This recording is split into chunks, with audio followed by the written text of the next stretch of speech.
et je prends le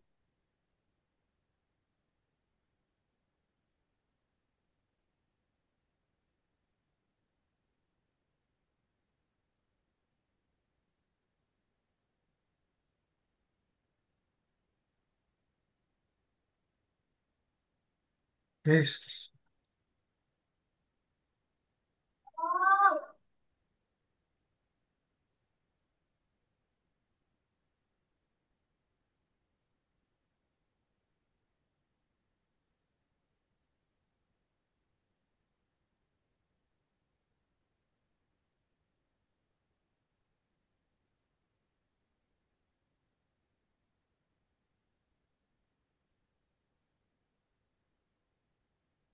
Bien, donc nous allons lire ensemble le quatrième Mahamar Dalet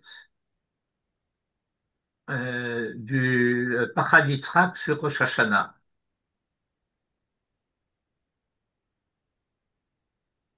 Et donc, il est divisé en plusieurs prakim. On va passer ça en revue ensemble.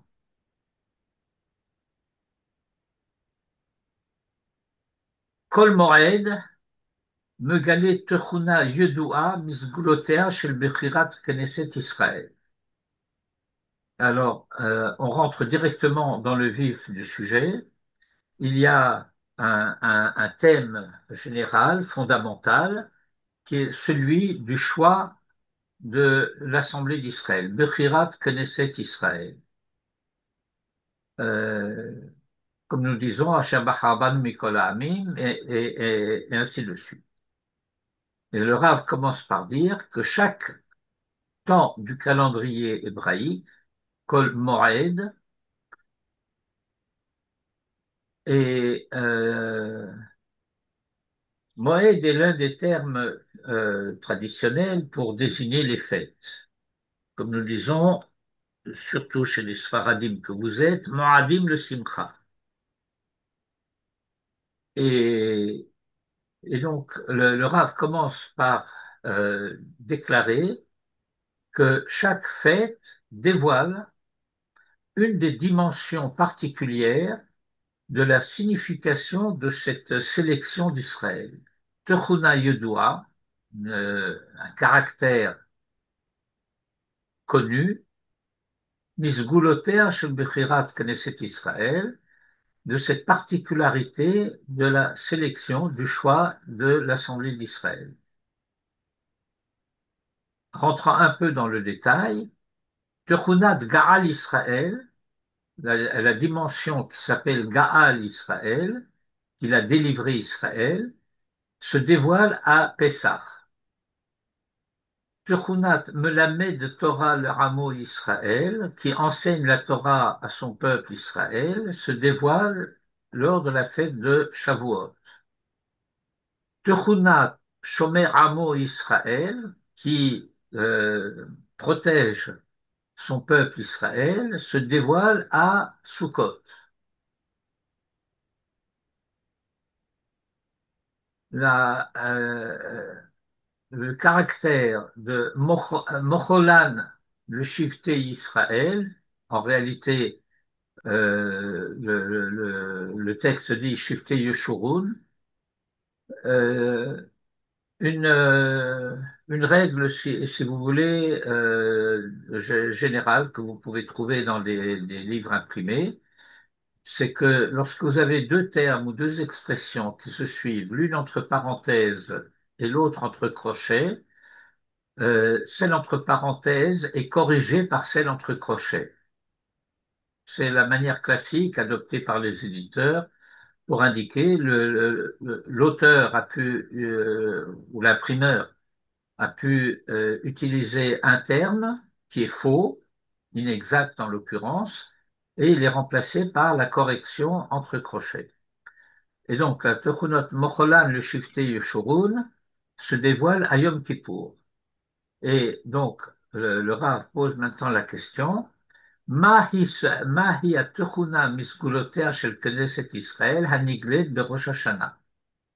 Quelle est la spécificité, la particularité toutes sont liées à ce thème fondamental de la sélection, du choix de Bechirat Knesset Israël. Mais que révèle Rosh Hashanah par rapport à ça?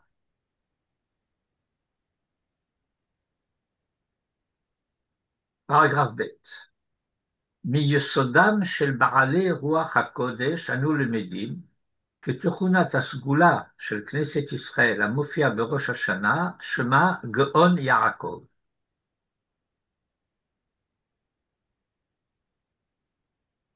בעלי רוח הקודש, en français un peu universitaire, on dirait les grands inspirés, mais ce sont aussi les prophètes et les disciples des prophètes. Eh bien, nous apprenons que cette particularité, cette caractéristique, cette qualité particulière de l'identité d'Israël, qui se dévoile à Rosh Hashanah, s'appelle Gaon Yaakov.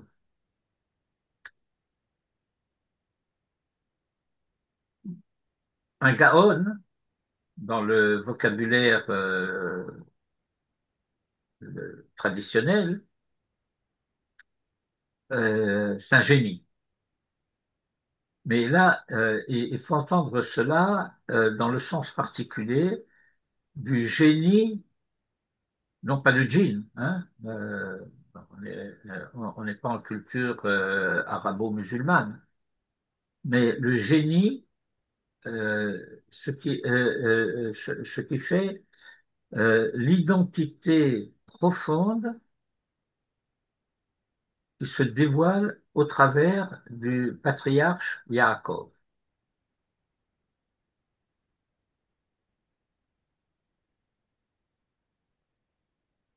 Et l'expression se trouve dans la Bible, dans les Tehillim, les psaumes, comme on dit en général. קבעו לנו את הפרק מ"ז בתהילים והמזמור של קדושת היום. Chaque jour a un psaume particulier qui lui est dédié, et le psaume de Rosh Hashanah, c'est le psaume dans lequel nous avons ce verset, Yifchar lanu et nahalatenu, qu'il nous choisisse notre patrimoine, et Gaon Yaakov, le génie de Jacob, Asher Ahev, qu'il aime, cela est une notation musicale pour indiquer qu'il s'agit de la fin de la phrase musicale. Les psaumes étaient chantés au temple, accompagnés d'ailleurs d'instruments de musique, et le terme Sela est un terme technique, si vous voulez, de la composition musicale hébraïque, pour dire qu'il s'agit là, il y a une pause. Allah Elohim Bitroua, et donc ce psaume-là, nous le lisons en particulier au moment de la sonnerie du chauffard. ובוודאי שראוי לנו להתעורר להבנת היחס בין דרגה זו של גאון יעקב ובין קדושת היום של ראש השנה. Il est donc évident qu'il nous convient de prendre conscience et de comprendre, de chercher à comprendre le rapport entre cette dimension de Gaon Yaakov et la sainteté du jour de Rosh Hashanah.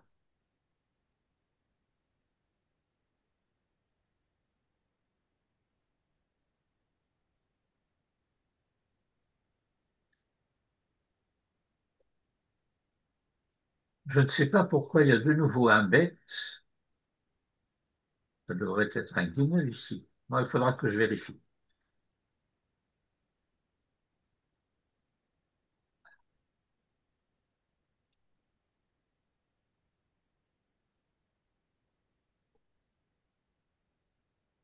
Le Rav commence par citer, enfin continue plus exactement par citer un verset de Jérémie. Il en cite juste une partie. J'ai mis en note le verset dans son entier. Donc c'est un verset du chapitre 13, verset 17 de Jérémie. Ve'im lo tishma'uha, et si vous ne l'entendez pas, si vous ne l'écoutez pas, mistarim, en secret, tivke nafshi, mon être, ma personne, les traducteurs classiques qui ne savent pas faire les distinctions appropriées disent mon âme, mipne geva, nous reviendrons sur l'expression, vedamoa tidma, veterad eni dimra, et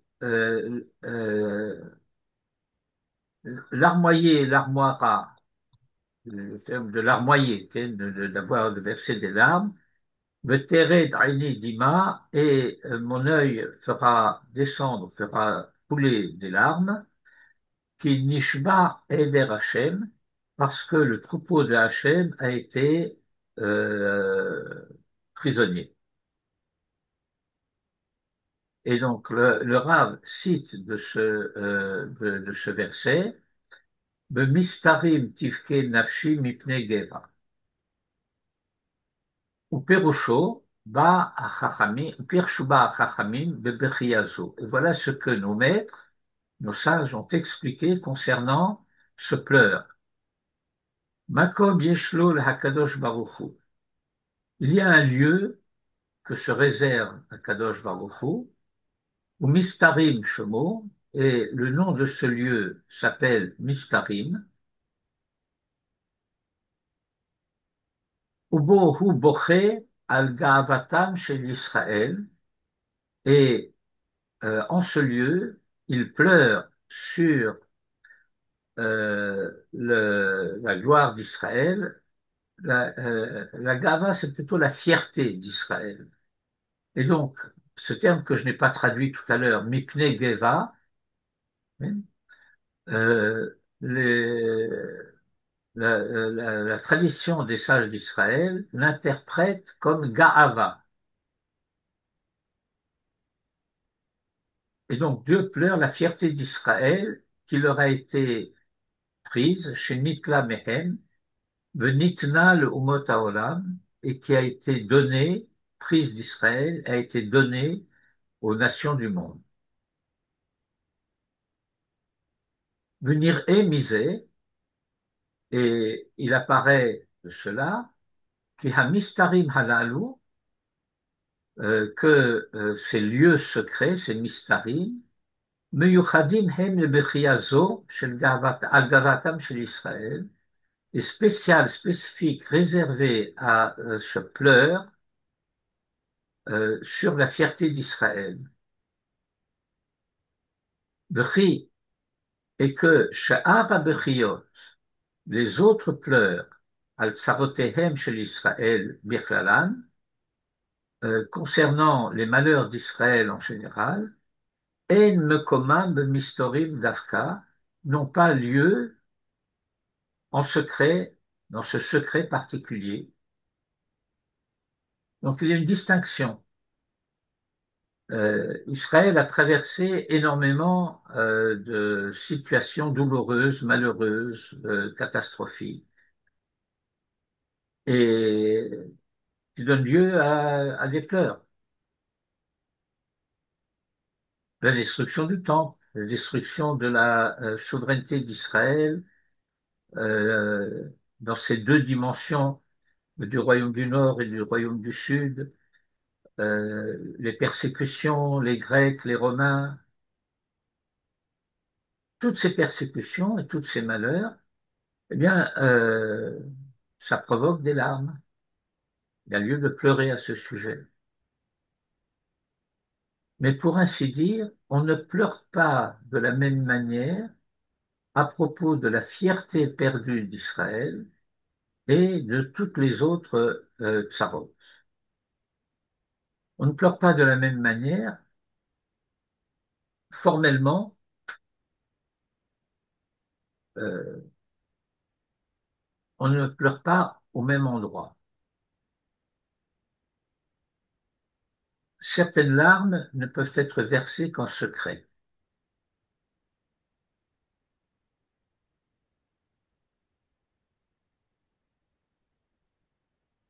Je suis à la ligne 19. Pardon. Donc, pour les autres tsarotes, ici, il est question des pleurs d'Hachem. Oui. Et pour les autres tsarotes, il y a aussi des pleurs d'Hachem? Ou essentiellement pour la fierté d'Israël? Non, non. Euh, Dieu pleure sur toutes les tsarotes d'Israël. Qu'est-ce que ça veut dire que Dieu pleure sur les tsarotes? On laisse de côté. C'est une formule un peu anthropomorphique.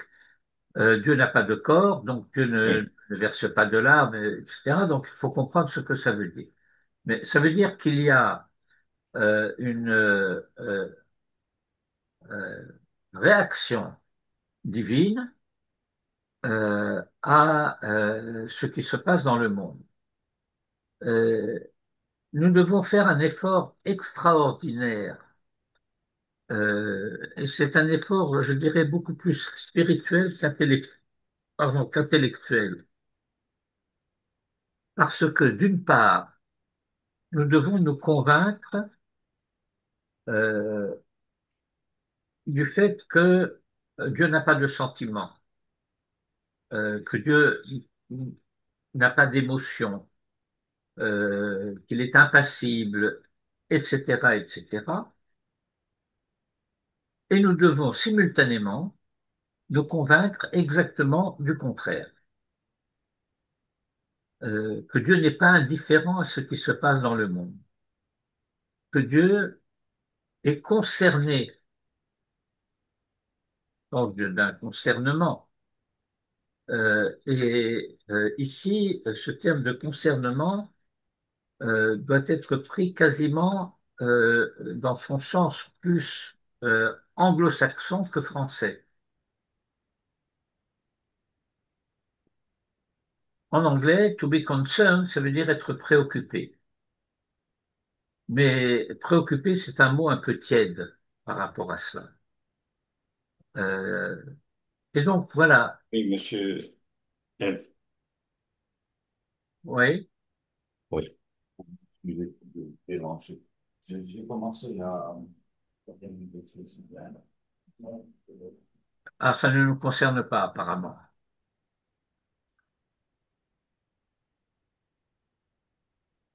Et donc, c'est très difficile d'avoir affaire simultanément à une notion très épurée, très euh,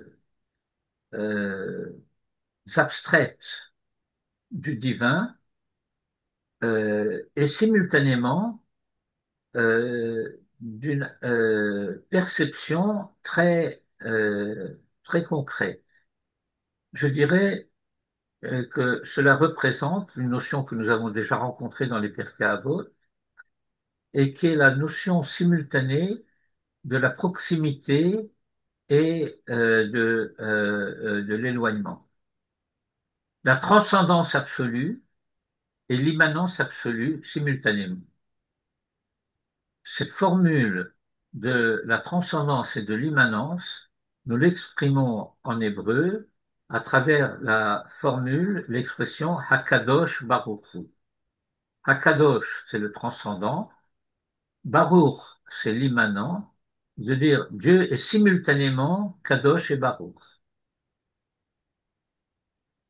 Mais étant donné que dans le discours, eh bien, le discours, lui, se distribue dans la durée. Et donc, bien qu'il y ait simultanéité, il y a une précédence, si je puis dire, logique de la Kedusha sur la Bracha. Le transcendant est lui-même l'immanent. Hakadosh Baruch Hu. Et pour dire, rappeler une formule de Manitou que nous étudions surtout dans la paracha de Kedoshim, Et il avait l'habitude de dire, et euh, l'homme, la créature, celui qui est béni, le Baruch, il est appelé à être saint. Ha-Baruch Kadosh Yihyeh. Oui, le parallèle de Akadosh Baruch Hu, c'est Ha-Baruch Kadosh Yihyeh.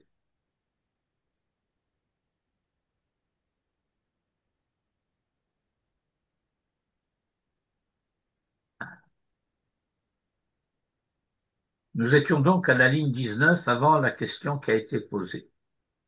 Excusez-moi, Efshar, j'ai juste une question sur la fierté sur laquelle Dieu se lamente. C'est dans le sens orgueil ou c'est dans le sens fierté perdue? alors d'abord, le texte le dit très exactement, la fierté qui leur a été prise. Ok. Ok, Gavatam chez l'Israël, chez Nitla Mehen, Venitna le mot Haolam. ok. Alors, euh,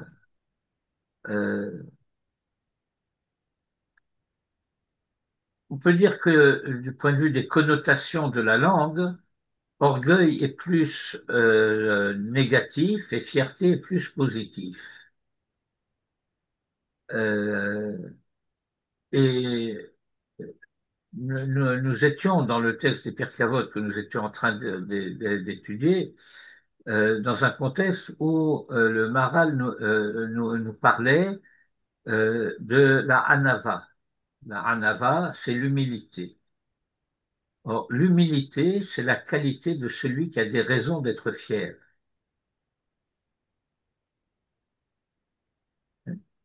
Euh, L'humilité, c'est ce qui empêche de se vanter orgueilleusement de ses propres valeurs. Mais il faut en être conscient. Mais dès le moment où je dis, ah, moi, je suis humble, eh ben, je fais preuve de vanité.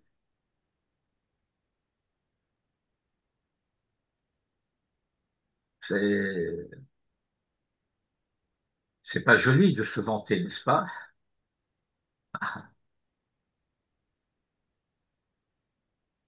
Et il y a des histoires chassidiques sur ce genre de situation. Connaissez les histoires chassidiques? Connaissez l'histoire du Gournish? Ouais. Oui. Efsharut hakiyum shel klaliyut mitzvotea shel Torah, la possibilité de la pratique de l'ensemble des mitzvot de la Torah, tluyahi dépend de metziut yedua, dépend d'une situation connue. Une personne, quelle qu'elle soit, aussi puissamment religieuse, si vous voulez qu'elle soit, personne ne peut pratiquer toutes les mitzvot de la Torah à lui seul. Si je ne suis pas Kohen Gadol, je ne peux pas pratiquer toutes les mitzvot de la Torah qui concernent le Kohen Gadol. Et donc, vous avez tout un pan des mitzvot qui échappent non pas à mon contrôle, mais à ma possibilité de les réaliser. C'est vrai que vous allez avoir des poètes et des moralistes qui vont dire, tu les réalises quand même à travers leur étude. En les étudiant, c'est comme si tu les pratiquais. Oui, mais c'est du comme si, c'est pas la réalité. Et si je ne suis pas une femme, alors je ne peux pas pratiquer les mitzvot qui sont réservés aux femmes, et ainsi de suite. Si je ne suis pas un aîné, je ne peux pas être l'objet de la pratique de mitzvot qui concerne l'aîné. Donc personne ne peut réaliser la pratique de toutes les 613 mitzvot à lui seul. Personne. Et donc cela implique que, étant donné que les mitzvot doivent être pratiqués par tout le monde et par chacun, que l'ensemble des 613 mitzvot ne peuvent être pratiqués que par l'ensemble de la collectivité d'Israël.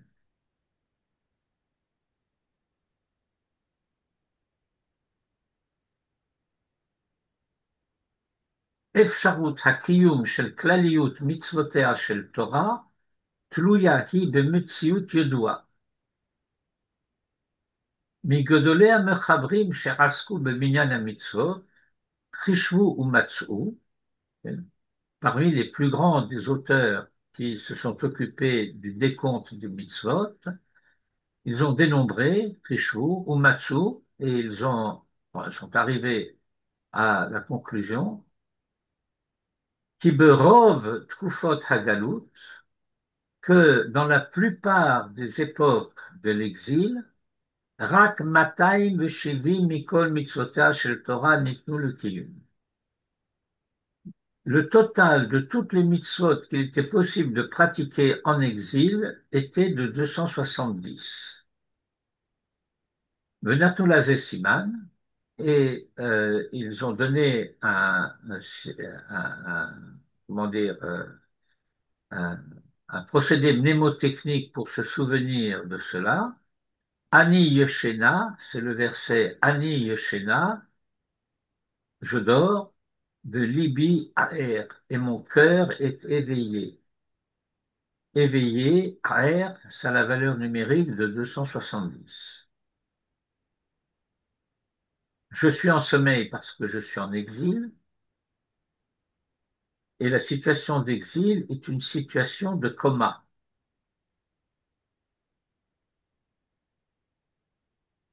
Mais pourtant, il reste un peu de quelque chose qui est éveillé. Le cœur continue de battre.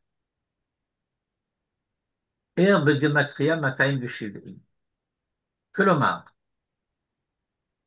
c'est-à-dire que אפילו בשעת תרדמתה של כלליות הקומה של כנסת ישראל, que même au temps de Tardema, j'ai parlé de coma il y a un instant, n'est-ce pas,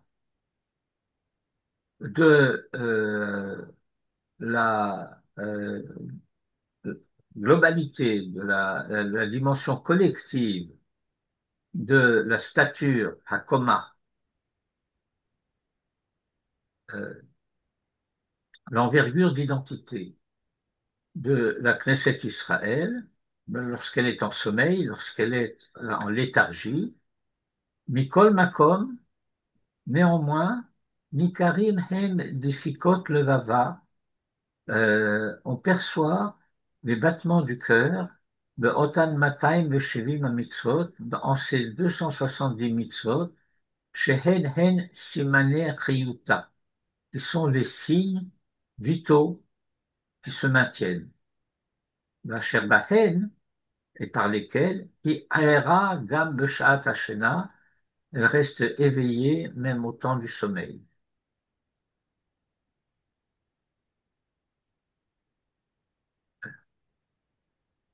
Le Rav Hutner a un style assez extraordinaire et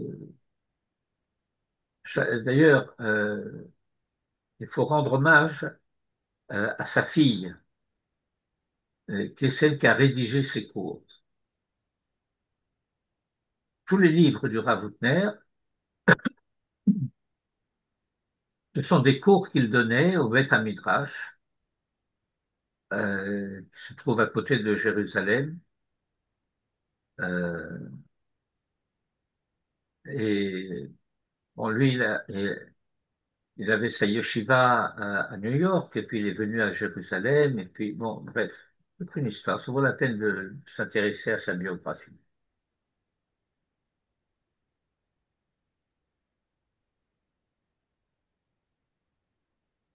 Il a été le maître de toute une génération de Gdolé Israël dans les années 50 et 60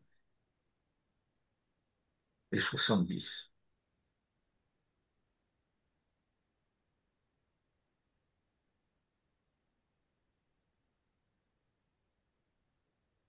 רק בו במצב אשר כל מצוותיה של תורה נוהגות, בו נחשבת היא כנסת ישראל לערה בהחלט. Ce n'est que dans l'état, dans la situation, où toutes les mitzvot de la Torah ont cours, que la Knesset Israël, que l'Assemblée d'Israël est considérée comme étant pleinement éveillée. Metziut zo, cet état de fait, chez Kol mitzvot HaTorah nohagot ba, où toutes les mitzvot de la Torah ont cours, tluyahi betnaim halalu, dépend des conditions suivantes.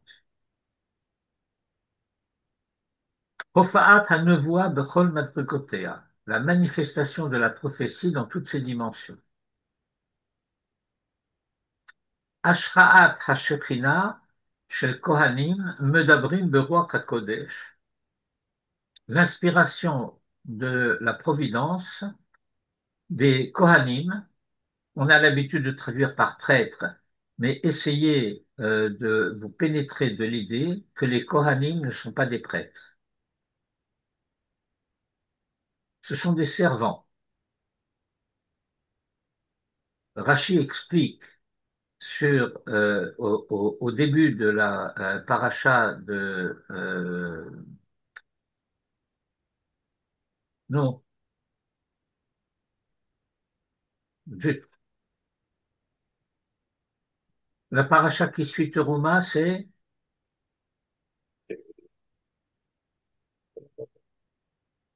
T'avais. Tetzavé. Alors au début de la paracha de Tetzavé qui parle des Bigdei Kehuna, des vêtements des Kohanim, il y a un verset qui est adressé à Moïse qui dit: Tu revêtiras Aaron et ses fils des vêtements etc. Le Chahanoli pour le faire Kohen pour moi. Et Rashi explique: Velashon Kehuna Sherut Hu, que la notion de Kehuna désigne un Sherut, un service. Et il donne un laraz. Vous savez ce que c'est un laraz? C'est une traduction en langue barbare. Euh, Toute langue qui n'est pas la Shona Kodesh est une langue barbare, n'est-ce pas? C'est bien connu. Euh, pour les Grecs, le barbare, c'était ceux qui ne parlaient pas le grec.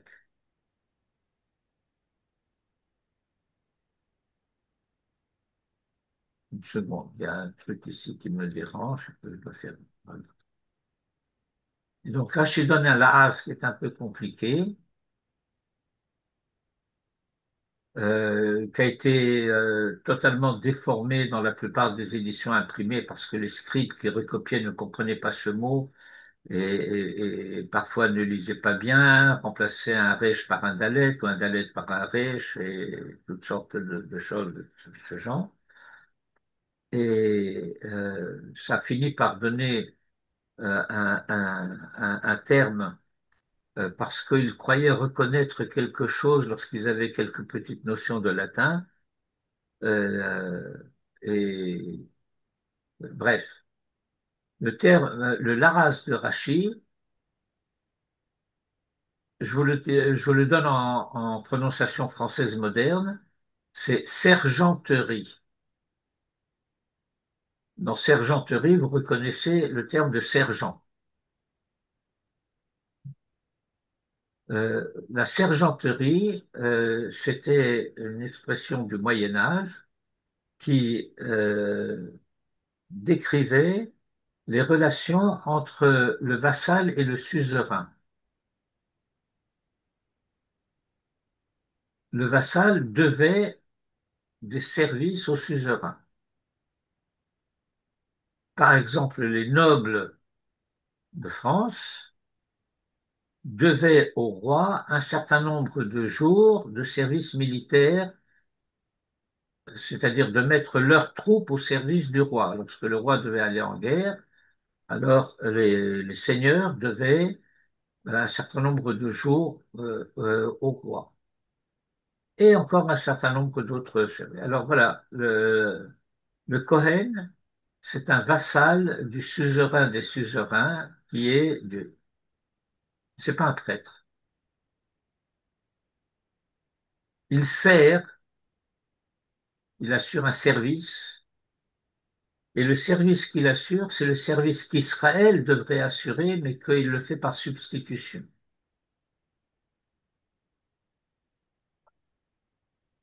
Donc même si vous trouvez que dans les traductions, même de la Bible du Rabbinat, vous allez avoir des choses comme prêtre, pontife et je sais quoi, ben, habituez-vous à corriger ça mentalement. Oui, mais c'est ce service est d'ordre cultuel et donc à partir de ce moment-là, je vois pas en Vous quoi n'avez la aucune, définition de vous n'avez aucune idée de ce que veut dire le mot cultuel. sans doute. Alors je voulais dire religieux, Oui, ben, donc vous les n'avez chrétiens. aucune idée de ce que veut dire le mot religieux. Peut-être, mais ma question c'était, on va y revenir, c'est Non, très intéressant. ce que je veux dire, c'est que on va vous dire que voilà, il y a comme une espèce de parallèle entre ce que font les curés dans leur église et les prêtres de Baral dans leur temple de Baral et les Vestales et les prêtres romains, grecs, égyptiens, etc. et ce que font les Kohanim dans le temple d'Israël. C'est pas la même chose, mais cela relèverait du même ordre. Ce que j'essaie de vous dire, c'est que ça n'a rien à voir. Ma question c'était précisément, à partir du moment où il s'agit de rendre un service à un Dieu, en quoi est-ce que c'est si différent? Mais eux ne rendent pas un service à un Dieu, c'est ça que je veux dire, entre autres. Bon, Je écoutez, vois. si vous voulez, on pourra faire un jour un séminaire sur la notion d'idolâtrie. Non, mais sans aller jusqu'à faire un séminaire, il s'agit de définir un mot. Alors, ça veut dire que dans les cultes païens, et j'inclus l'Église catholique et protestante un peu moins, mais orthodoxe, grec, russe, etc. Le culte consiste à apaiser la colère divine et à s'assurer sa protection et euh, comment dire, sa bienveillance. Euh, il y a inimitié fondamentale entre les dieux et les hommes. Si vous lisez les mythologies grecques et romaines en particulier, eh bien, vous pouvez vous en convaincre.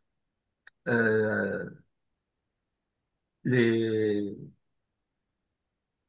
les hommes ont des raisons objectives d'avoir peur des dieux, ben, mais avoir peur vraiment. Je ne savais pas de y rattacher. Et l'expression latine qui exprime de manière très concentrée l'état des faits, c'est do ut das. Je donne afin que tu donnes. Il y a comme une espèce de troc, pour le dire dans un français un peu poétique comme ça, je donne ma foi pour avoir ta loi. Bon, mais vous comprenez la chose. Ça n'a rien à voir avec ce que le Cohen Non, mais accomplit dans le temple de Jérusalem. j'entends très très bien ça. Mais je parle au niveau de la définition. Il s'agit d'un culte différent.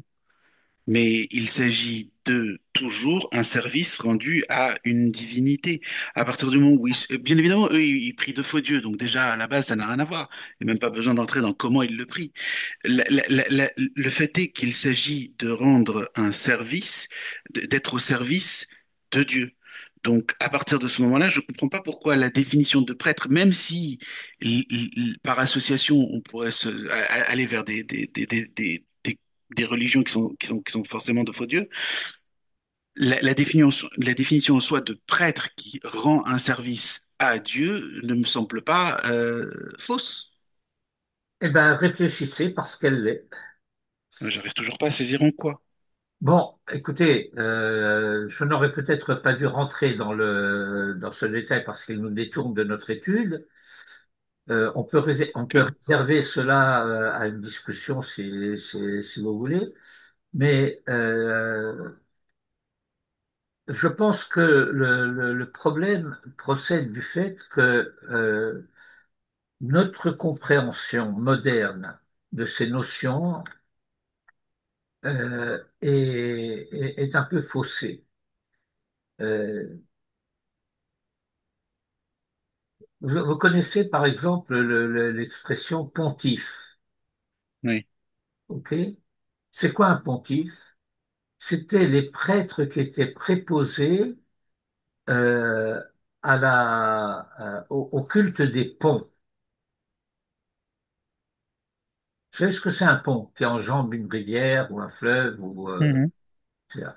Alors le pontife, c'était celui qui était chargé d'assurer la protection au passage du pont, parce que un pont c'est dangereux, etc. Mais nous, quand nous disons pontife, on ne pense plus du tout à ça. Quand on désigne le pape du terme de pontife, on prend cela comme une expression de kavod, de respect particulier, etc. Bon, la notion de pont est totalement absente de notre conscience. Mais il y a quelque chose d'analogue à propos de la notion de prêtre. Et bon, alors étant donné qu'elle est absente de la conscience, on peut faire semblant que ça n'existe pas, que ça revient au même. Mais étant donné que euh, une des prescriptions de la tradition, c'est de comprendre ce que ça veut dire, justement, cette notion que Atabachartanu Mikol Ha'amim, eh bien que tout ce qui peut provoquer une comparaison ou un rapprochement avec les autres peuples est dangereux. Un petit peu à la manière dont, et ça c'est un danger provoqué par la langue française, auquel l'Afrique du Nord n'a pas échappé, lorsqu'avec une certaine curiosité pas malveillante, les Français chrétiens donc, posaient des questions aux Juifs sur leur religion, et que les Juifs ne savaient pas trop comment répondre, alors ils cherchaient un équivalent dans la conscience du Goy qui leur permettrait de comprendre de quoi il s'agit. Alors la circoncision est devenue le baptême et la bar mitzvah est devenue la communion. Il n'y a rien à voir entre la bar mitzvah et la communion, ni la première, ni la communion solennelle. Il n'y a aucun rapport entre le baptême et la circoncision. Mais c'était un moyen, un terme pratique. Et alors, à force de l'utiliser, les Juifs l'ont appliqué à eux-mêmes. Mhm. Ils ont commencé à parler de la communion de leur fils. Et voyez où ça mène.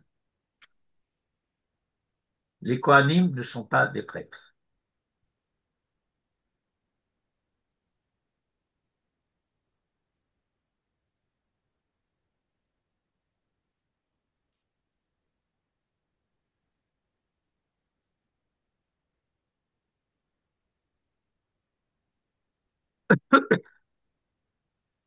Cette discussion me rappelle une histoire de Manitou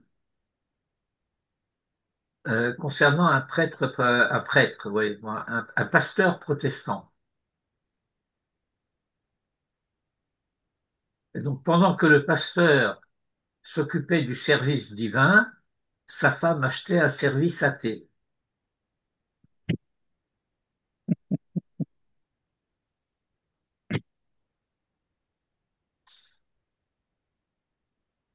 Bien, alors l'état où la conscience hébraïque est totalement éveillée dépend d'un certain nombre de conditions. Euh, la prophétie dans tous ses états, donc Bechol Madrigotea, Ashrat Ashkina shel Kohanim, Medabrim beruach hakodesh, Asher beze Tluyan mitzvat sheilat urim v'tumim, l'inspiration providentielle des Kohanim qui parle Beruach HaKodesh, dans l'esprit de sainteté, Asher Bazet Tluya Mitzvah Tfela Turim V'Tumim, ce dont dépend la mitzvah de l'interrogation des Urim V'Tumim.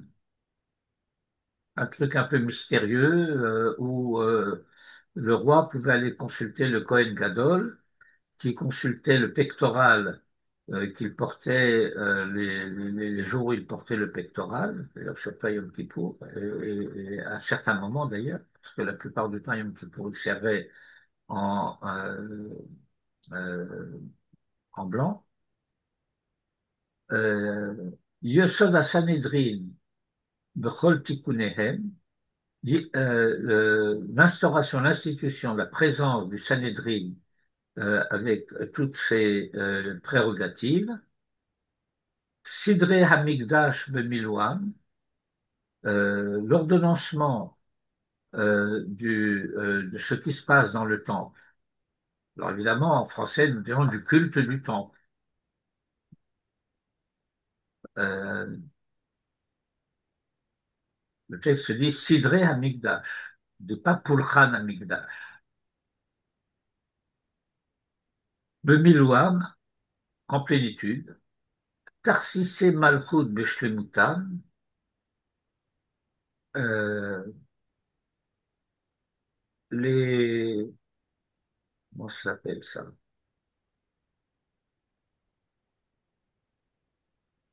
Aidez-moi un peu à traduire Tarsis et Malchut. Et, oh, Bon, on va dire les cérémoniaux royaume. Le royaux, protocole. les protocoles royaux dans toutes leurs dimensions, en plénitude, Bishlemutan. Yishuv haaretz al yodei rov baneha, que la majorité d'Israël réside en Eretz Israël. Kol otam atnaim, toutes ces conditions Asher b'kibutzam notzra metziut zo, sheyesh ba efsharut kiyum shel mitzvotea shel Torah. Et donc cet état de fait, toutes ces conditions dont dépendent, qui génèrent la réalité, cette réalité, metziut zo, sheyesh ba efsharut, dans lesquelles il y a la possibilité, kiyum shel mitzvotea shel Torah, de la réalisation des mitzvot de la Torah, Nikraim Hem Geon Yaakov. C'est cela qui s'appelle Geon Yaakov. Et donc nous avons une définition. Nous ne pouvons pas avoir une traduction à proprement parler, mais nous avons une définition de Geon Yaakov. C'est l'ensemble des conditions qui rendent la Torah et ses mitzvot possibles. Shlemuto shel matzav hazeh haya bimei Shlomo. Cette réalité, cet état de fait a existé dans sa totalité, Shlemuto, à l'époque de Salomon, Bisha'a Shebana et Bet Amikdash, lorsque il a fait construire le Bet Amikdash, on traduit par le sanctuaire, le temple. Hanituk harishon min hamatzav hazeh hayta malchut Yerovam. Le premier décrochage par rapport à cet état de fait, à cette situation, a été le schisme après le règne de Salomon, lorsque Yerovam a établi un trône à Shrem, a fondé le royaume d'Israël en Samarie.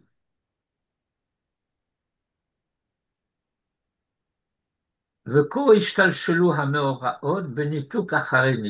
ainsi, les événements se sont succédés, euh, Nituk après Nituk. Nituk, j'ai traduit cela par décrochage. Le Nituk, c'est une séparation.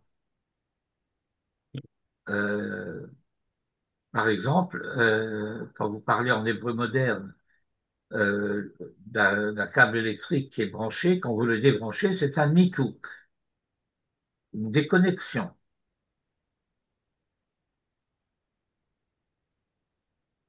Et donc, les événements se sont poursuivis depuis cet état où Salomon avait construit le temple jusqu'à l'état final décrit par le verset Ani Yeshena Veli Be'er. השתלשלו המאורעות בניתוק אחרי ניתוק עד המצב של אני ישנה וליבי ער.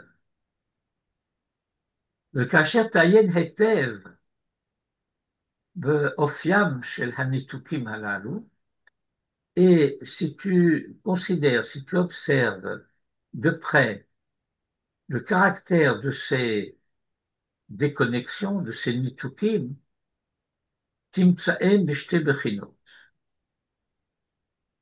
Eh bien, ces nitukim ont deux aspects, deux sortes de nitukim. Nituk al-yedei histalkut ou geneza, le fait que euh, certaines, euh, certaines choses, mettez entre parenthèses ou entre guillemets pratiques, ont été euh, supprimées,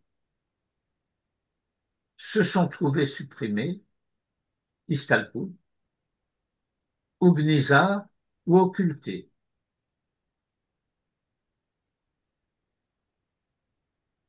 Ça, c'est un premier état de fait. Ce qui particularise histalkut ou gnisa, c'est que cela n'implique pas une intervention étrangère. C'est interne. Niktuk al-yedei shiltonam shel umot haolam est une déconnexion provoquée par la souveraineté des nations. Par exemple, Hanouka. je vois, oui, À l'époque de Hanouka, ils voulaient euh, empêcher la par brûle exemple, et tout ça. Oui. par exemple,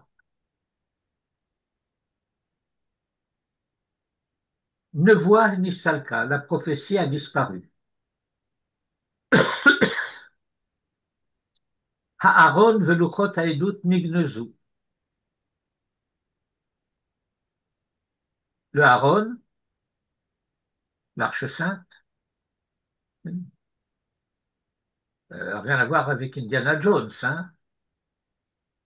L'arche sainte et les tables ont été cachées.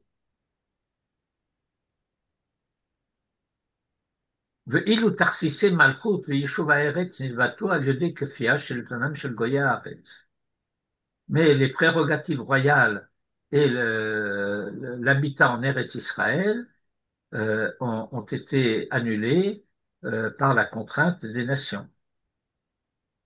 Harei lecha efo, et par conséquent, tu constates, qui achshav, que de nos jours, bisman hagalut, à l'époque de l'exil,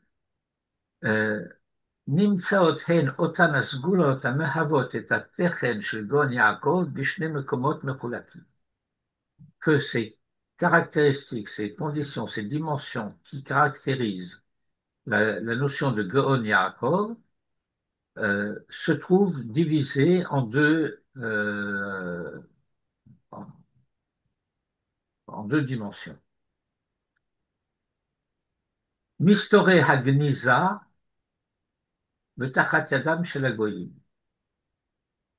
Ce qui se trouve caché parce que occulté, et donc il est dans le secret de l'occultation, le Mistore Hagniza, Betachat Yadam Shel Hagoyim. Et la soumission à la contrainte étrangère.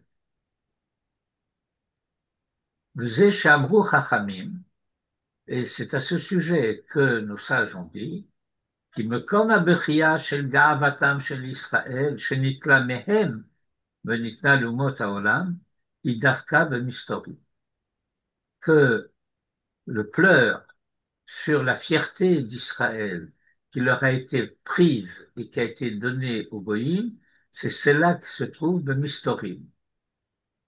À Hadgasha, l'insistance porte sur le fait que Bechad, al ze shenitna leumot haolam, que ayant été prise à Israël, elle a été donnée aux Goïm. Kolomar, c'est-à-dire, à Bechia, sur quoi on pleure? Eh bien, on pleure sur le fait que Gam otam chelke hagon Yaakov, lo nisharu begnizat hamistorim, que même ces aspects-là de ce Gaon Yaakov dont on a donné la définition plus haut, ne sont pas restés dans l'occultation des secrets. Le Hare Matsinu Behemet. Et donc, effectivement, nous constatons qu'il y a deux prières, Shte Tefilot, Meyuchadot, Al Shetashre Shechina al Israël, l'une consistant à demander que la Shrina, la providence divine, repose sur Israël, Veshelo Tashre al Umot Haolam, et qu'elle ne repose pas sur les nations du monde. Ou Machvour Hetev Tarama Shel Bechiazo Bemistorim Dafka. Mahfouz, c'est un terme de vocabulaire talmudique pour dire de quelque chose que c'est parfaitement clair. Il ne comporte aucune obscurité. Mahfouz. Et il est parfaitement compréhensible, Mahfouz Hetev, Ta'ama shel Bechiazo, le sens de ce pleur, de Mistorim Dafka, précisément, spécifiquement dans le secret de Mistorim, de Haïnou, c'est-à-dire de Otana Mekomot, en ces lieux-là, Asher Sham Gnuzim Hem, où sont cachés, Otam Achelke Gaon Yaakov, Shemidonu Behistaltu, qui ont été condamnés à la disparition, comme par exemple la prophétie ou les tables de la loi. Il ne s'agit pas d'une destruction, il s'agit d'une occultation.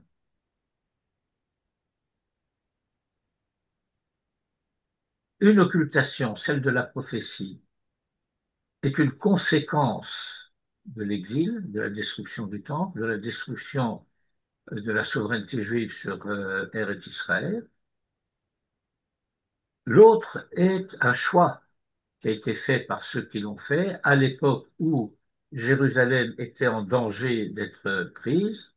Alors on a pris l'Arche sainte et les tables de la loi et on les a cachées pour qu'ils ne tombent pas entre les mains des goyim, pas même d'Indiana Jones.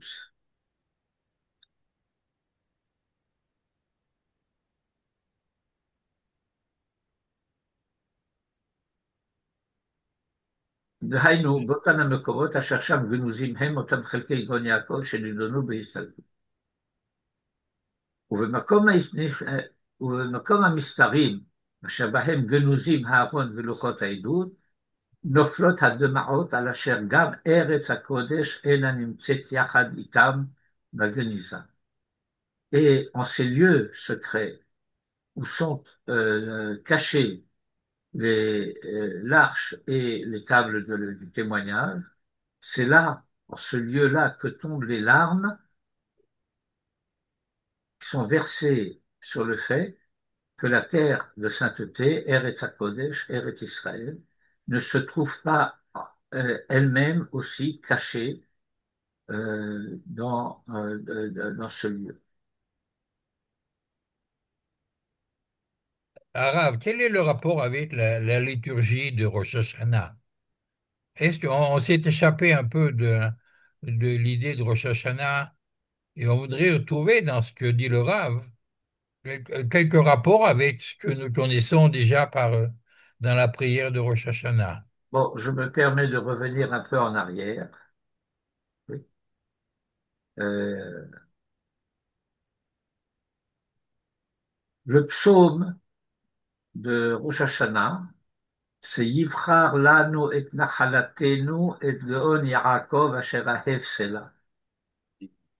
Geon Yaakov. Le rapport avec Rosh Hashanah, c'est à quoi sommes-nous occupés à Rosh Hashanah lorsque nous, euh, comment dire, nous demandons à restaurer, instaurer, restaurer le règne de Dieu sur le monde, qui impliquerait aussi, par voie de conséquence, la restauration de Geon Yaakov. Et étant donné que le verset exprime ici, dans sa densité, l'essence de Rosh Hashanah, alors si nous ne comprenons pas ce que veut dire Geon Yaakov, ce que le Rav est en train de nous expliquer, une partie en tout cas profonde du sens de Rosh Hashanah nous échappe. Nous allons rester au niveau le jour du jugement, de la Teshuvah, de toutes ces notions un peu vagues, alors que le Rav essaie de nous transmettre quelque chose en des termes explicites, transmissibles, euh, et qui peuvent être compris. הבכייה היגע על שגם אותם חלקי הגאון יעקב לא נשארו בגניזת המסתרים. Et donc, nous avons ces deux tefilot, שתשרה שכינה על ישראל ושלא תשרה לאומות העולם. Et je reprends la fin de ce paragraphe. ומחבור היטב טעמה של בכייה זו במסתורים דווקא. והיינו, באותן המקומות אשר שם גנוזים הם, אותם חלקי הגאון יעקב שנידונו בהיסטוריה. במקום המסתרים, אשר בהם גנוזים הארון ולוחות העדות, נופלות הדמעות, על אשר גם ארץ הקודש אינה נמצאת יחד איתם בגניזה. Je comprends pas pourquoi il pleure. Euh, Pourquoi il faudrait que Eretz Israël y soit aussi, en fait? C'est Euh, un lien avec le fait qu'on peut pas faire toutes les mitzvot sans y être? pas seulement, parce que ça permettra à Eretz Israël d'échapper à la convoitise des goïms. Ouais, mais ça nous empêche d'y retourner. Euh, le Rav décrit une situation, un état de fait qui est celui de l'exil. Et donc, où l'espérance sur la restauration, c'est que lorsque la souveraineté est restaurée, elle est souveraine, elle est souveraine, elle est restaurée dans sa souveraineté effective.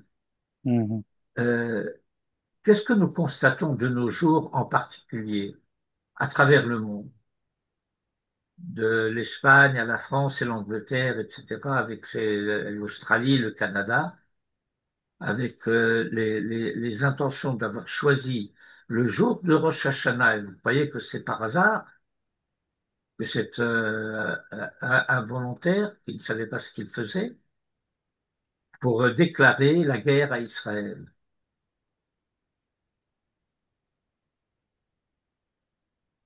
Parce que la reconnaissance d'un État palestinien dans les conditions actuelles, c'est une déclaration de guerre.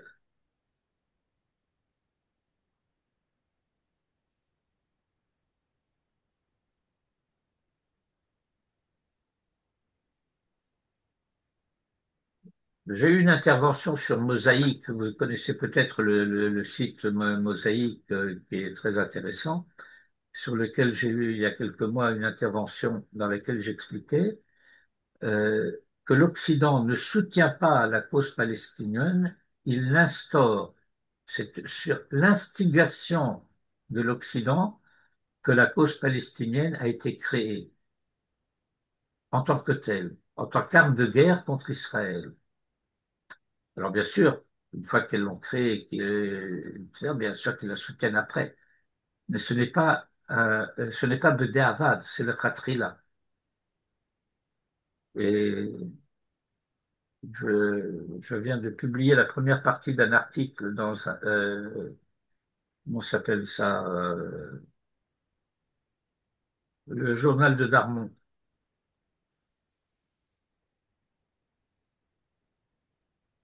Comment s'appelle le journal de Darmon?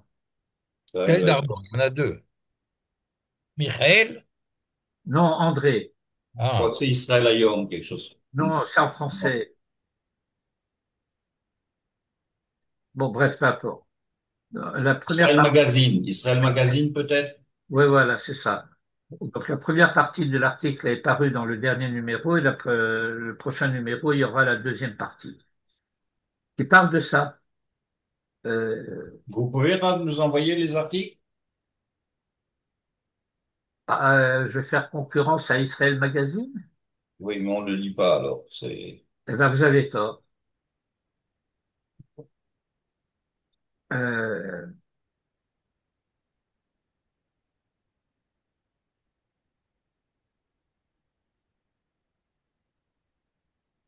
Dalet. Le père est Harvé Psachim Amrinan. Au chapitre de Harvé Psachim, dans la Sechet Psachim, on dit Hanach Esrim Veshisha Kilolam Chasdo. Ce que c'est ce psaume Kilolam Chasdo, qui comporte 26 versets.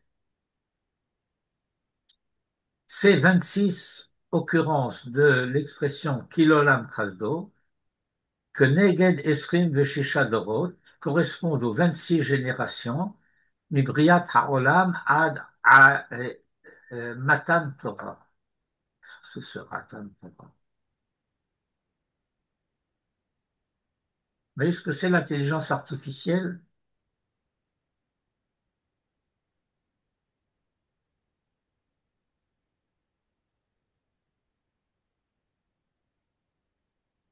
Jusqu'à Matan Torah, chez Adain Lonitna Torah, lorsque la Torah n'avait pas encore été donnée, V'hakadosh Baruch Hu Zan Otam Bechazdo, et que Akadosh Baruch Hu entretenait le monde dans sa grâce.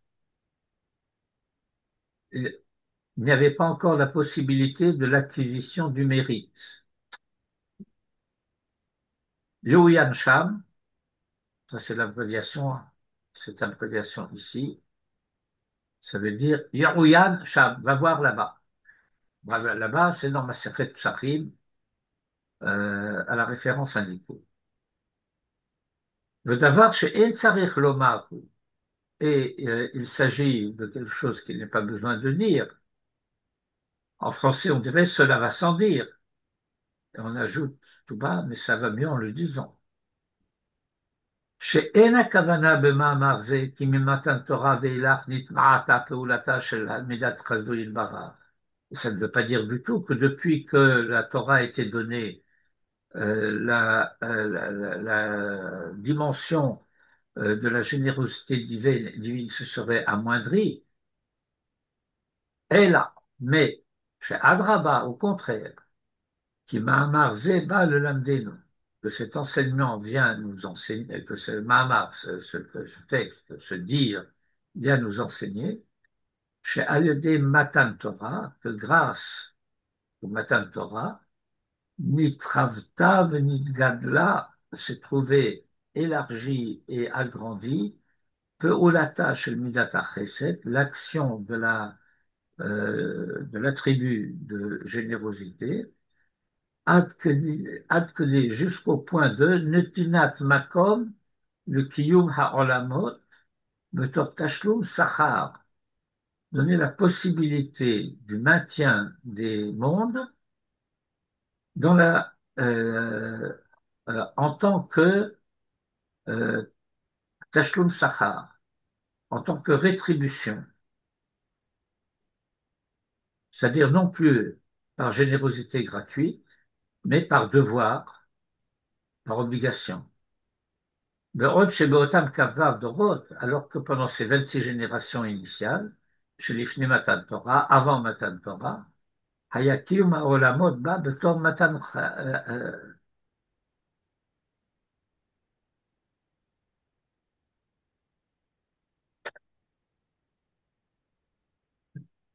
C'était un don gratuit.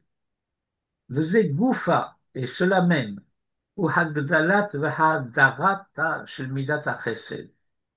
Et en cela consiste précisément l'accroissement et le renforcement de l'attribut de générosité, chez Matan Torah Veilach, à savoir que depuis Matan Torah et par la suite, En Kan Chesed Chinam, il ne s'agit pas d'une générosité gratuite, d'un don gratuit, d'une grâce au sens de la gratuité de l'acte, le Har de Ka'amar, et cela qui est dit, chez Otam Haïsrim Shadorot Nit Kaimu Bechazdo Shel Makom, que ces 26 générations se sont maintenues par la générosité divine, Haïnu Dugmat Parnassa, c'est-à-dire par exemple la Parnassa. La Parnassa, c'est la subsistance, et ce qui assure la subsistance par extension.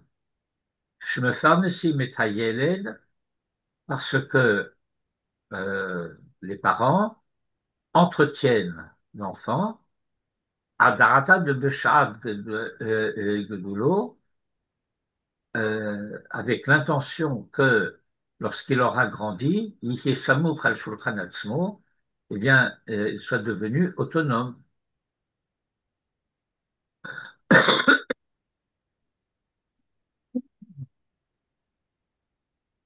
Et donc, il y a 26 générations qui sont considérées en quelque sorte comme une enfance de l'humanité, et puis il arrive à un stade où l'enfant a grandi, euh, il devient responsable de lui-même, ce qu'on appelle adulte. Le Chazinan misé, et nous voyons grâce à cela, chez Afalgav de Bevadai Yeshnan Hagash el Sachar Vonesh Gam Lifnei Matan Torah, que bien entendu, il existe la dimension de sanction-rétribution, rétribution-sanction, Sachar Vonesh, avant Matan Torah également. Mikol Makom, néanmoins, En schara shel avodat Hashem lifnei matan Torah, la rétribution du service de Hashem avant le don de la Torah, maspik ne suffit pas, le zakef et etzem kiyum haolamot, pour assurer l'existence des mondes, al cheshbono, au compte de euh, la situation antérieure, de la rétribution de la situation antérieure. Pourquoi?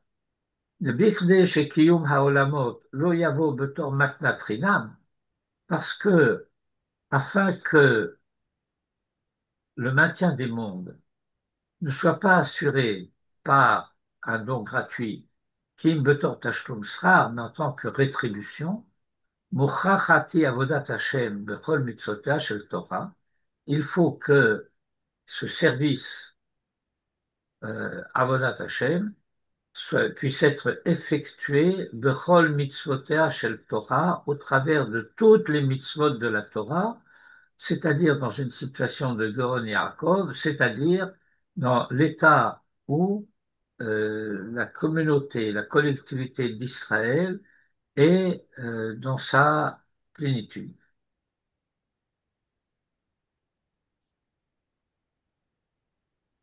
Venimtsa, et il s'ensuit de Oto Achesed, הגדול הנותן מקום לעמידת העולמות בתורת זכייה בדין, ולא רק ויתור של השפעה.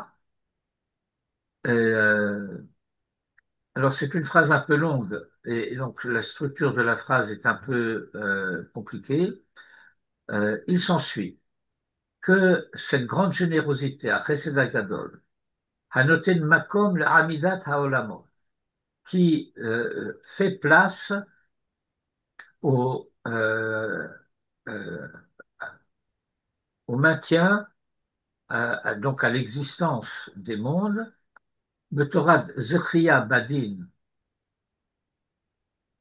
en tant que mérite sanctionné par un jugement, Velorak Vitur Shel Hashpa'a, il ne s'agit pas simplement on va traduire Vitur Shel Hashpa'a, d'un renoncement, Ifshar lo le Hofia, donc cette situation de mérite ne peut pas être réalisée על ידי תוכן הרוחני של הדרגה ne peut être réalisé que אלא על ידי תוכן הרוחני, que par le contenu spirituel של הדרגה de גאון יעקב, de cette dimension de גאון יעקב, דהיינו, c'est-à-dire, האפשרות של קיום כל מצוותיה של תורה, l'existence de la possibilité de la réalisation de toutes les mitzvot de la Torah. Ou Mikevan, ça c'est la réponse à la question tout à l'heure de Ishaï. Mikevan de Yom Hadin shel Rosh Hashanah. Et étant donné que le jour du jugement de Rosh Hashanah, Enoba Beikare al-Anhagat ha'olamot, ne concerne pas a priori ou essentiellement la conduite des mondes, mais plutôt Ela al-Ithavut ha'olamot, mais plutôt l'apparition des mondes. Lorsque nous disons Hayom Harat Olam, Hayom Yamid Bamishpat, alors Harat Olam, c'est le jour où le monde a été conçu. Et donc il s'agit de son apparition à l'existence et non pas de son existence à proprement parler.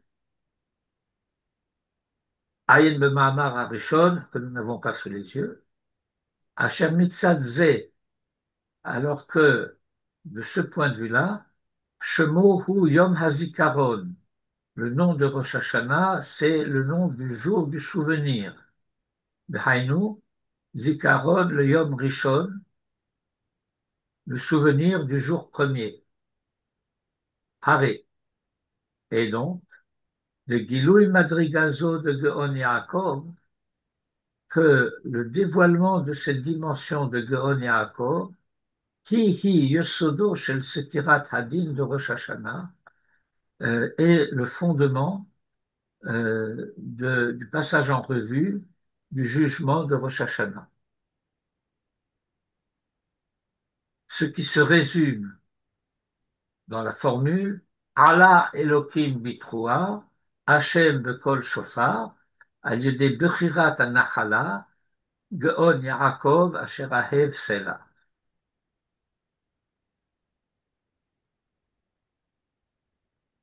Perek Bet, chapitre 2.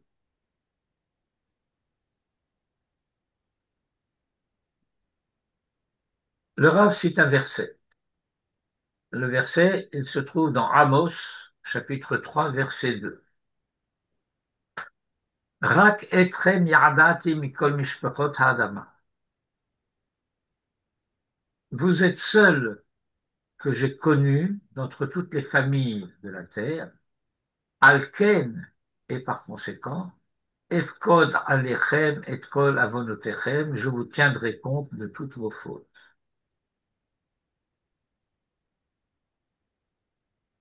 La sélection, le choix, l'élection n'est pas une élection de privilège, c'est une élection de responsabilité. Rabim hem ofane hasbara le trunat shel nevoazo, le torna shel nevoazo. Il y a beaucoup d'explications, de modes d'explication pour le contenu de cette prophétie.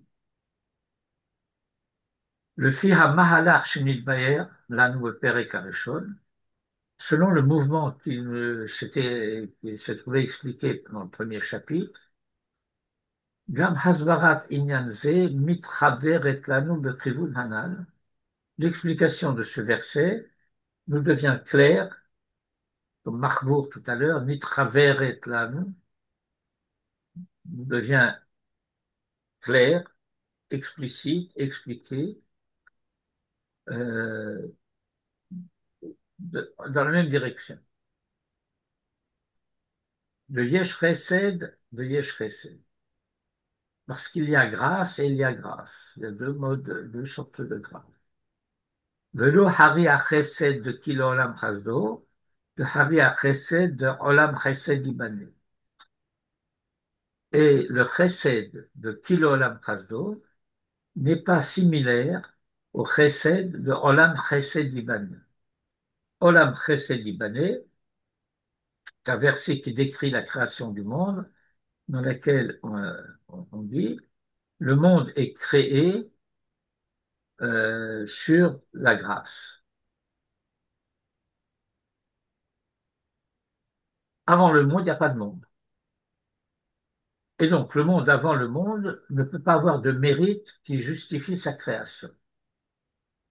Et donc, la création du monde est un chesed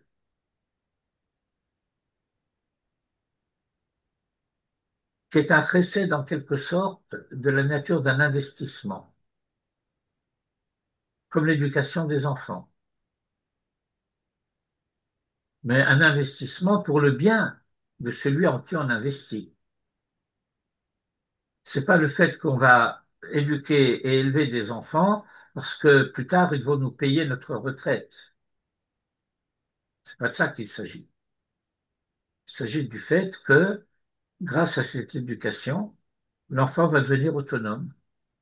Et devenu autonome, eh bien, il va pouvoir prendre ses responsabilités. Et donc, il y a le chesed antérieur et le chesed postérieur. Le chesed du maintien de l'existence, qui est l'olam chasdo, et le chesed de l'advenu à l'existence de olam chesed ibadu. La chesed de kilo olam chasdo, היא השפעת הטובה של עמידת העולמות ופרנסתם גרידא. Le chesed de Kilo Olam Chasdo concerne le maintien et la subsistance des mondes. Ve'ilu ha-chesed shel olam chesed libanais, alors que le chesed, auquel fait référence le verset que le monde est créé, construit par le chesed, hi hashpa'at ha-tova shel efsharut amidat ha-olamot ufanasatam betor zechiya b'mishpat. C'est la possibilité de faire se tenir les mondes et d'assurer leur subsistance, betor zechiya b'mishpat, au nom d'eux, au terme d'eux,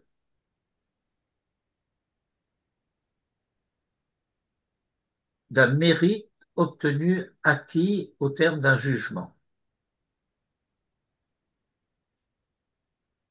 V'hainu, c'est-à-dire, שהחסד הראשון הוכפל 26 פעמים, que le chesed initial a été multiplié 26 fois selon le nombre des 26 générations pendant lesquelles ce chesed s'est manifesté, מספר הדורות אשר פעולתה של מידה זו נתגלתה בחייהם,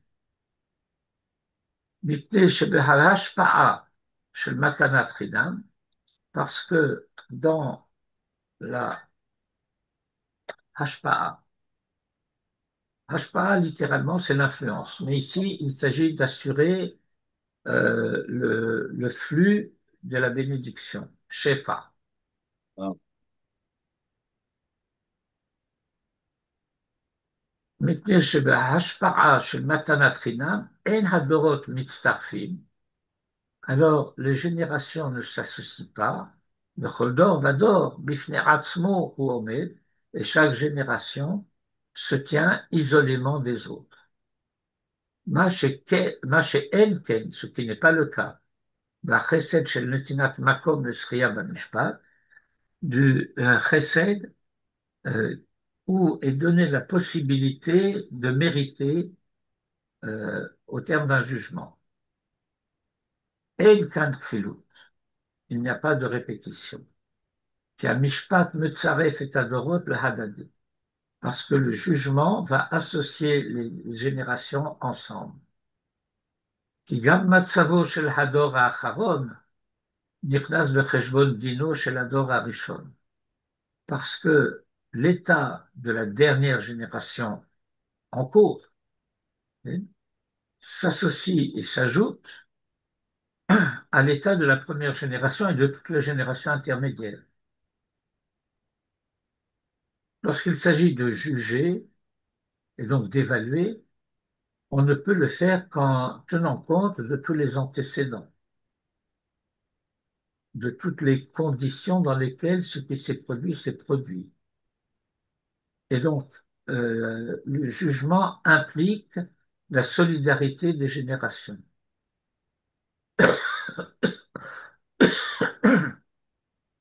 Ce qui s'exprime par ailleurs dans ce verset un peu obscur lorsqu'on ne le comprend pas, Poked avon avot albanim al shilishim val ribeim. Alors la traduction exacte du mot poked est ici indispensable pour comprendre ce dont il s'agit. Il ne s'agit pas de dire que les fils vont se trouver punis à cause des fautes des pères. Poked avon avot albanim al shilishim val ribeim. Mais ça veut dire que on va rechercher l'influence parfois, comment dire, déterminante de la faute des pères dans la conduite des fils. Je parlais une fois, il y a quelques années, à un jeune rave euh, qui a une voix magnifique et qui, par conséquent, très souvent, euh, fait office de Chazan, de Baal Tfila. Et je lui dis, je comprends pas, toi, tu es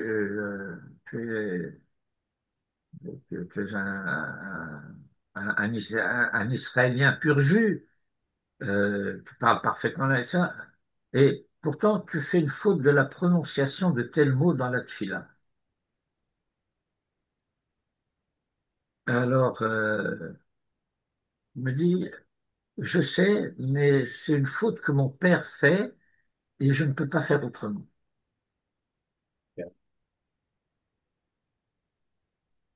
Il aurait le sentiment, c'est ce qu'il m'expliquait, il aurait le sentiment d'infliger quelque chose de réprimandable à son père en prononçant correctement ce que son père prononce incorrectement. Il peut pas. Alors ça veut dire que la faute du père se retrouve chez le fils.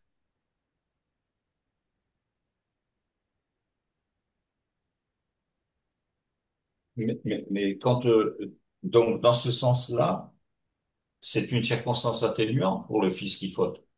C'est une circonstance atténuante pour le fils et une circonstance exténuante pour le père.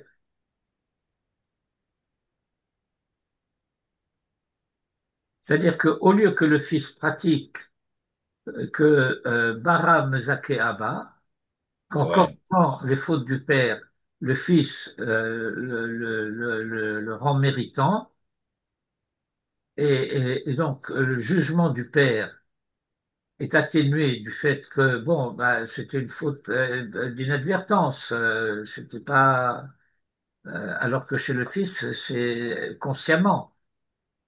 Et donc la conscience du fils est reportée sur le père. Donc il croit, comment dire, faire quelque chose de gentil à l'égard de son père, alors qu'en réalité, il aggrave son cas. Mais les malentendus de la conscience. Où est-ce qu'on- où est-ce que nous en sommes là? J'ai pas compris ce que vous venez de dire. De Bara Mezake Abba, d'accord, c'est le fils qui Lorsque le fils corrige ce que le corrige le père a père. fait, alors il atténue la faute du père.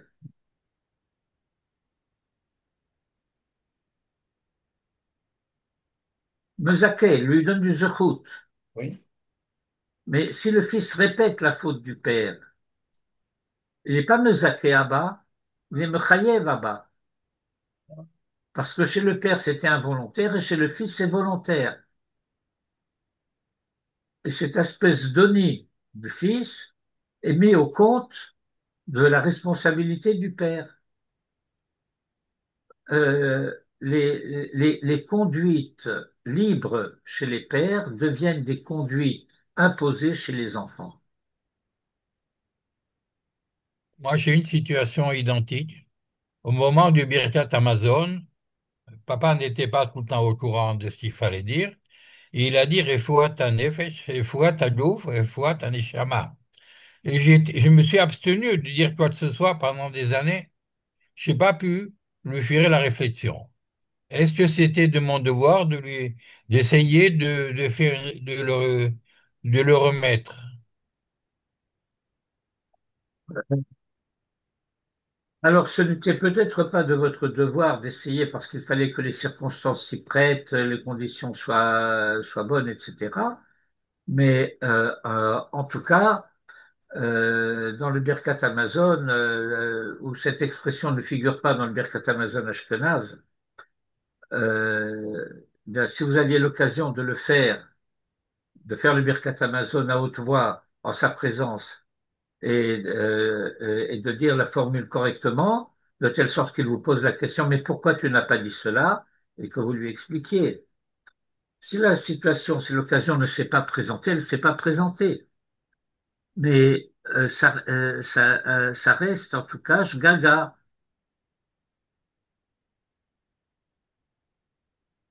Dans un cas comme ça, on peut pas poser la question et dire pourquoi tu dis ça? Il y a pas de, écoutez,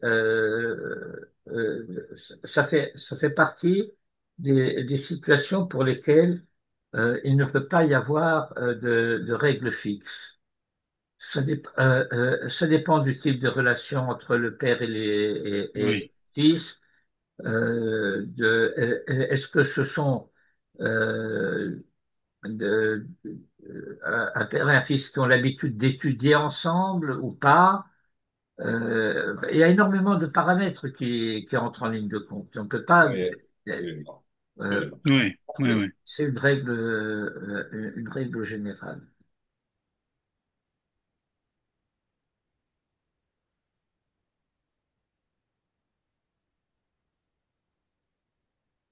Alors, où sommes-nous?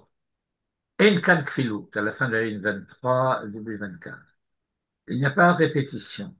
Qui a mishpat metzaref et adorot hadadé. Parce que le jugement associe les générations ensemble. כי גם מצבו של הדור האחרון נכנס לחשבון דינו של הדור הראשון. Parce que l'état de la dernière génération fait partie du compte de la première génération. Et alors, lorsqu'on va juger la première génération, eh bien, il va falloir voir où cela a conduit. Et lorsqu'on juge la dernière génération, il faut juger d'où cela vient. Donc, il y a association de générations ensemble. Ou mitnechem. Et par conséquent, lourd pas la chesed shel olam chesed dibané. Le chesed du verset olam chesed dibané n'a pas été multiplié. Il figure une seule fois, pas 26 fois comme qu'il olam chasdo. Vegilui peulata shel midazo. Et le dévoilement de l'action de cette dimension, qui Torah binyan dafka. Elle est dans le sens de la construction. Le verset de Olam précède Yibané, et le terme n'est pas gratuit. Qui Koshem Shekol binyan mevutsa pour al yosodo, parce que de la même manière que tout bâtiment,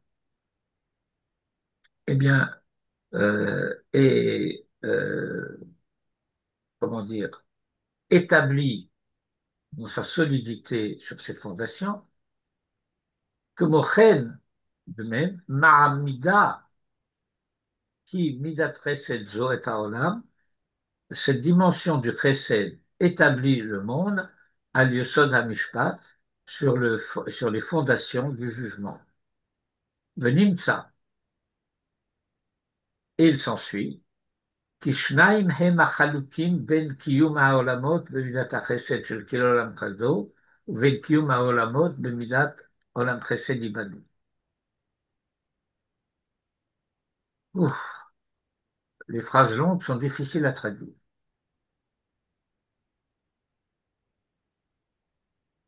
נמצא כי שניים הם החלוקים בין קיום העולמות במידת החסד של כאילו עולם חסדו, qu'il y a deux différences entre l'existence du monde assurée par la générosité gratuite de Kilo Olam Chasdo et l'existence des mondes fondée sur la dimension de Olam Chesed Ibané. Premièrement, dans le premier cas, il n'y a pas d'association des générations ensemble, on formait un ensemble cohérent, et chaque génération existe pour elle-même. Ve'ilu be'ofen hasheni, alors que dans le deuxième mode, Meshulav hu bereshit imachari, le commencement et la fin sont interreliés. Deuxièmement, be'ofen harishon, dans le premier mode, en bechesed amidat haolamot Torah binyan, l'existence des mondes n'implique pas, pardon, la dimension d'une construction, qui l'olam chasdo, ma she'en ken be'ofen hasheni, ce qui n'est pas le cas dans le deuxième mode, amidat haolamot hu ba betorah binyan dafka, alors que l'existence des mondes apparaît au travers précisément de la notion d'une construction.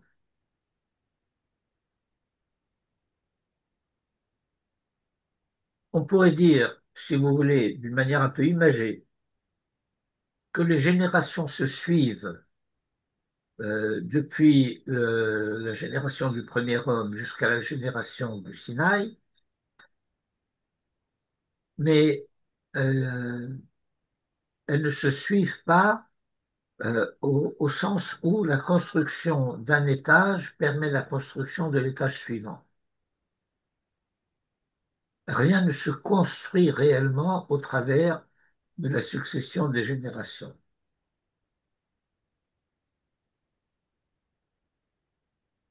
Alors que Olam Chesed Yibané, et Yibané est un futur. Ça veut dire que dès l'origine, ce qui est envisagé, c'est que viendra le temps où le monde se construira sur cette dimension de Chesed. La dimension du Chesed concernée ici étant cette dimension du Chesed qui rend possible l'acquisition d'un mérite.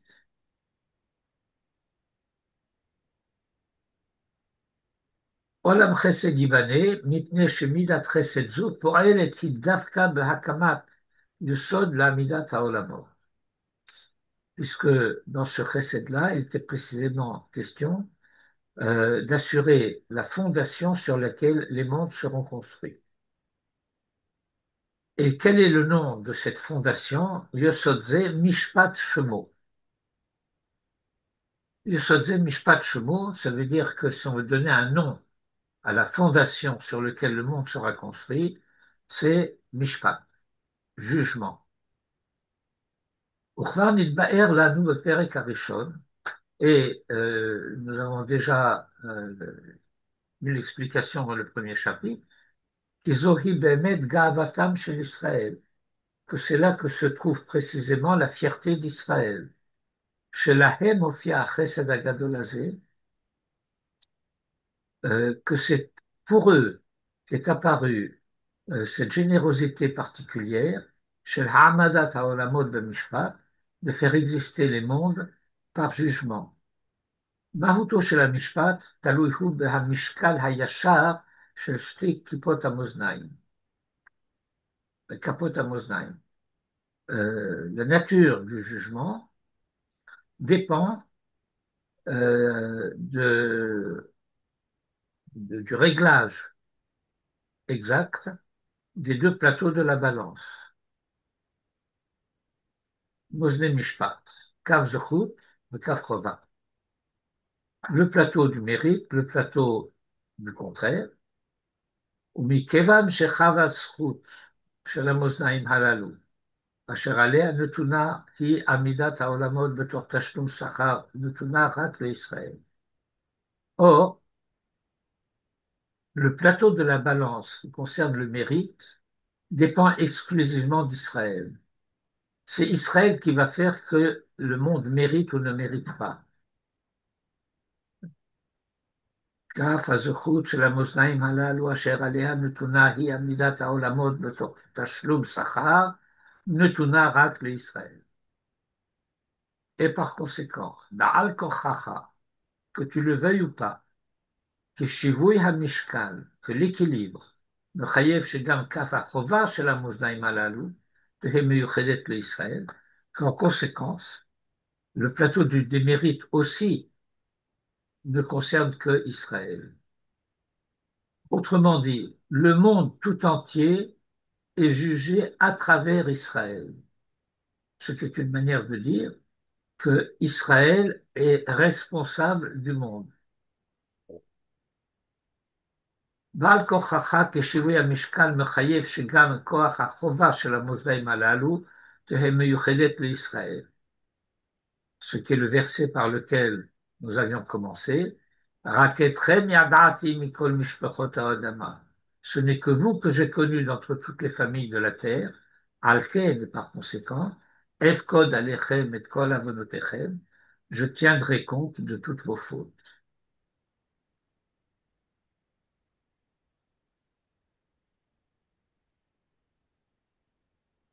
ובהלכות מלכות שנינו. Lorsque nous étudions les règles de la bastonnade, du fouettage, vous savez que dans le droit hébraïque, il n'existe que deux pénalités. Je ne parle pas des jugements financiers. Et soit le fouet, soit la mort. On ne connaît pas la prison dans le droit hébraïque. On ne connaît la prison que lorsqu'il s'agit de mettre le prévenu en détention jusqu'au jugement. Mais il n'y a pas de condamnation à une peine de prison. Ve'ilchot Malkut Shaninu.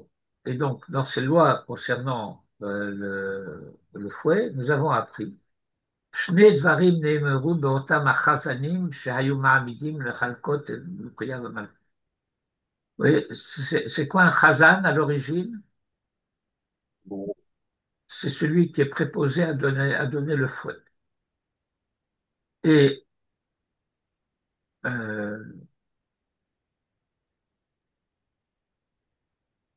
on dit à leur sujet deux choses. Chassire koach veitire mada. Chassire koach, ça veut dire des gens qui manquent de force, veitire mada, et qui ont des connaissances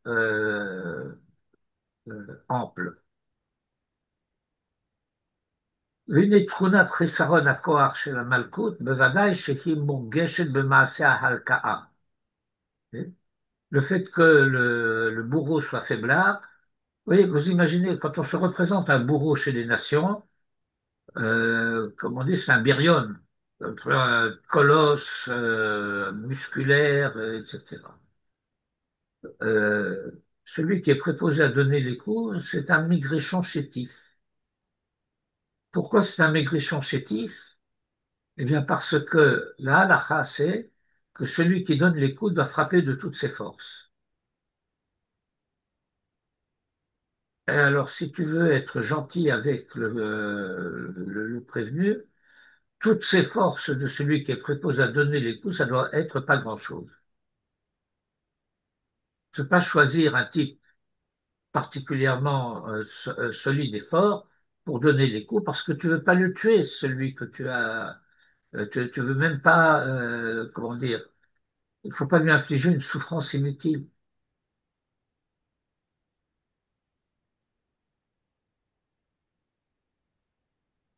Alors, Élie Seban. Oui.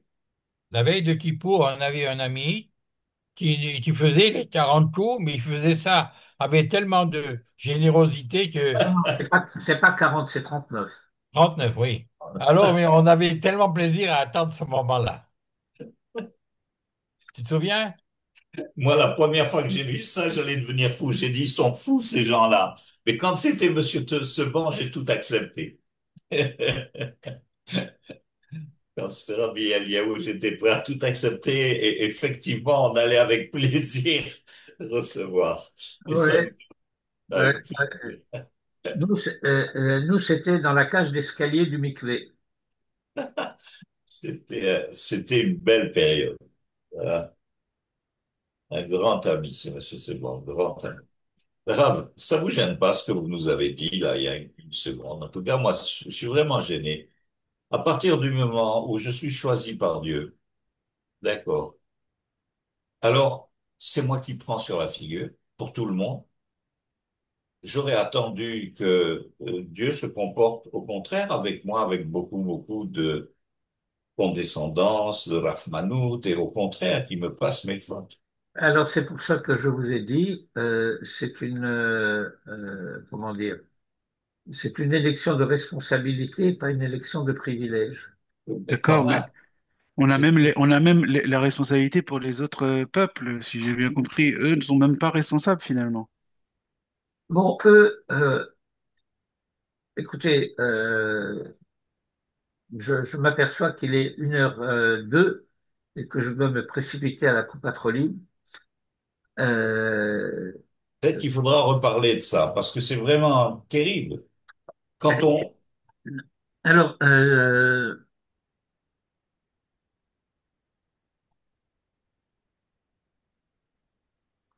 vous savez, bon, cette histoire, elle a commencé avec le monde, eh oui, mais finalement,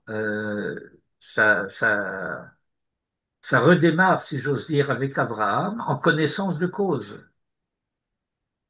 Euh, et lorsque le Rav a cité cet enseignement chez Tachrei Shrina à l'Israël, chez l'Otachrei Shrina à l'Umot Haolam, ça, c'est une prière de Moïse au moment de Matan Torah. Et en connaissance de cause. Euh, et ça veut dire que euh, nous avons à être conscients du fait que lorsque nous pratiquons euh, Torah ou Mitzvot, eh bien, nous assurons le maintien du monde. Et que lorsque nous ne les pratiquons pas, à l'échelle de notre non-pratique, eh bien, nous, euh, nous abîmons le fonctionnement. Euh, j'ai peut-être juste égratigné la peinture. J'ai peut-être juste fait une bosse dans le capot. Euh, mais j'ai juste enlevé une petite vis. Mais va voir ce que cette petite vis faisait et quel est l'effet de la chose. Et donc, euh, voilà, c'est la gravité de la situation. Bien, je suis obligé de oui, m'arrêter. je sais, mais en parallèle, on dit, Eh ben oui, parce qu'il est patient. Eh ben, il est patient, il est patient, il est patient, mais ouais. euh, vous Enfin, savez, non, vous savez, je n'ai pas le temps, donc je vais parler d'une manière oui, brutale. oui, non, vous n'avez pas le Euh, temps. euh, le, le- une institutrice devient consciente du fait qu'il y a des parents qui sont un petit peu violents avec leurs gosses. Alors, on va pas aller tout de suite à la police, mais finalement, celui qui en pâtit, c'est le gosse. Alors, on est patient avec les parents, mais au prix de quoi? Top. Les Bah, soldats Fatima, ont commencé le Timon à Gaza. Oui. Donc, alors, Chazak Baruch, je Shana vais, Tova. Yana Tova. je vais vous, Ah, je vais vous euh, envoyer le texte. Vous allez donc Ah, c'est pouvoir possible. continuer à le lire. oui, Merci. Rav, donc maintenant, il y aura pas de cours dimanche. Pourquoi? Je ne sais pas, il y aura cours ou pas? Pourquoi C'est il y Erev aurait Rosh pas? Hashanah. Non, c'est Erev Rosh Hashanah. C'est Erev Rosh Hashanah. Ok, ok, ok. Demain au cours, je serai obligé de peut-être de quitter le cours un peu tôt s'il était possible de commencer à l'heure. Ben, ça dépend beaucoup plus de vous que de moi de commencer à Oui, le je sais, je sais. Tov, Refoua Shana Shlema, Tova à faire. tout le Shana monde. Ok. Tova,